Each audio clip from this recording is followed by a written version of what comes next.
In this video we're looking at the rational zero theorem, and what that says is that if you have a polynomial such as this one, you can take the factors of the constant term, which in this case is 10, divided by the factors of the leading coefficient, which the leading coefficient is the coefficient of the highest exponent, so it's 1.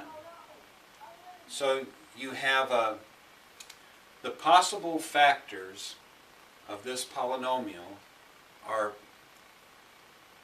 plus or minus p over q. So in this case, let's go with this one. I've got factors of 10 over 1. So I have plus or minus, one factor of 10 is 1, so 1 over 1. Another factor of 10 is 2 times 5, so I can say plus or minus 2 over the leading coefficient, which is 1. Another possible ratio of factors is plus or minus. We've taken a factor of 1, a factor of 2, let's see, a factor of 5, so plus or minus 5 over 1. What else do we have with 10? 10 itself. So we have plus or minus 10 over 1.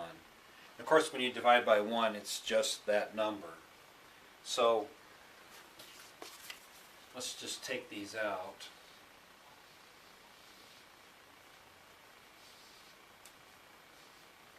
These are our possible factors for this polynomial, if we want to factor it out. And how do we check them? Well, the best way is probably to do a graph and then look at the graph and see which ones of these could potentially cross the axis where y is 0, be an x-intercept. So if we have some graph like this, we would look and see, well, approximately where are these x-intercepts occurring? And then we'll test them using synthetic division. So we're going to test using 1, x equals 1. So that's one possible factor. So it would be like an x minus 1 factor. So we'll use the x equals 1. So we'll put that over here for synthetic division. And then we'll take the coefficients of this polynomial, which are, and it has to be in standard format. So it's 1 minus 4 minus 7 and 10. Alright, so synthetic division, we carry the first coefficient down. We multiply it times 1, we get 1. Minus 4 plus 1 is minus 3. 1 times minus 3 is minus 3. Minus 7 plus a minus 3 is minus 10.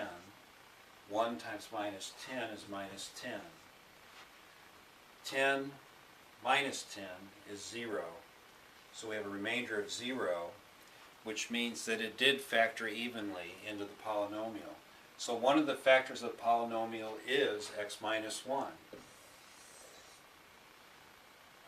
So what we have at this point is we have the x minus 1, and we take a look at these numbers here, and the 1 will be 1 less than the exponent, the highest exponent, so that would be an x squared, 1x squared, minus 3x, and then minus 10. I have to excuse my writing here. We don't need the 1 in there.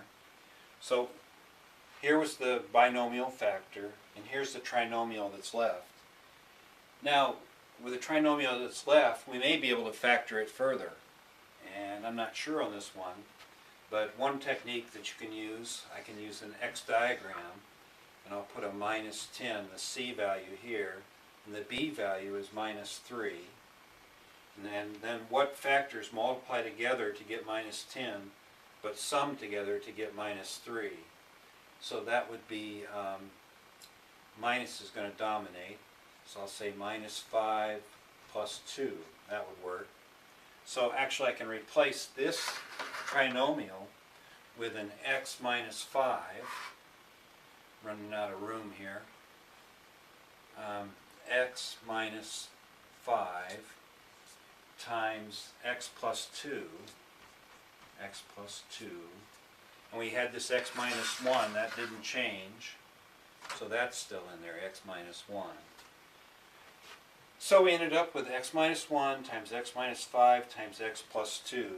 Now we have it fully factored.